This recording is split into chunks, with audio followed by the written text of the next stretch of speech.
Senator, continue to yield. Senator does yield. Mr. Chairman, in the House version of the bill that came over, there was a number of higher education institutions that had additional money. It appears as if your amendment is striking out quite significant amount of money to higher ed. Is that correct?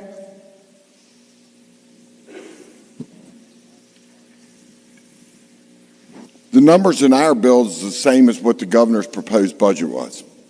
Yeah, I'm talking about, we are amending not the governor's bill, we're amending the House bill. So, absolutely. So I'm talking about the House version of the bill, and your amendment to the House version of the bill is significant. So let me just see if these figures are right. It looks as if, for example, Concord University will have, let's see, 1.6 million less in your amendment than the House. Fairmont State University, $3 million less than the House. Shepherd University, $2.7 million. West Liberty University, $1 million. West Virginia State University, $1.1 million. And even the community and technical colleges are all cut. Blue Ridge is cut by $2.5 million. New River, $300,000. I mean, it goes on and on. Is that correct? Are we cutting higher education with your amendment? In our budget? Yes. But it will be worked out in conference, as you well know. Yeah, well, I understand that, but we're voting on this amendment. So we're voting to cut higher ed. In addition to the teachers, there's nothing in here with the teachers' pay raise, and I thought that was already a promise given by... But we're not voting to cut anything, Senator, because our numbers are exactly the same as what was in the governor's budget. No, understood? We are working this is going to be difficult. We are working on this is a question and answer. So I've answered your question. Well, to both gentlemen, you're recognized to ask questions. You're recognized to answer questions. So to the senior senator from the 16th, may proceed. Mr. President, it's very simple. We are working off of the House bill, okay, as it came over to us, not the governor's proposed bill.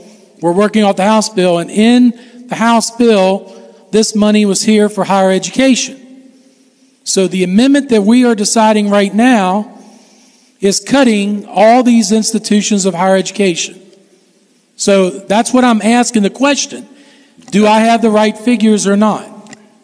Mr. President, I would respectfully disagree with him. He is working off the House bill that's there. Frankly, the governor's bill, our numbers are exactly the same as what the governor introduced. The House has sent over theirs. We have every right to be able to make any amendment that we choose to.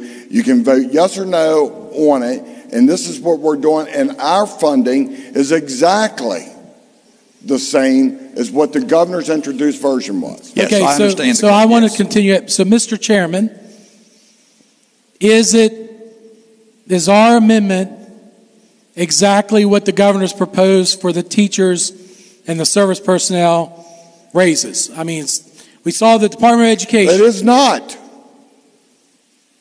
It's not the same as the governor's, and you're saying all this is the same as the governor's. So tell me how you... Two different topics. Two different sections of the funding. Thank you. This is what we have before us, our budget bill, that we are amending in to the House bill that will end up going to conference, and we'll work it out to finish it up as we normally do, Mr. President. Thank you. Mr. President, yes. I rise in opposition of this amendment to the House bill because it significantly cuts public education in the state of West Virginia. This body, the Senate body, has been launching a war on public education the entire session. Actually started last year. Against teachers, service personnel, and now higher education. I think it's despicable what we're doing here to public education when we have an obligation to fund it, a constitutional obligation to fund public education. Mr. President, I just find this is a sad day when leadership of this body, along with the governor and the leadership from the other side, had promised the people of West Virginia, the teachers, service personnel, state employees, troopers, a 5% increase right before election without strings attached. Election comes and goes. When it's time to pay up on the promise, all of a sudden, this particular body, the Senate leadership, reneges on the promise. And this amendment is a reneging of that promise. And not only that, it reneges on the promise of our higher education public institutions. So, Mr. President, I just urge us to reject the senator's amendment to this budget, and I ask for the yeas and the nays on the vote of it.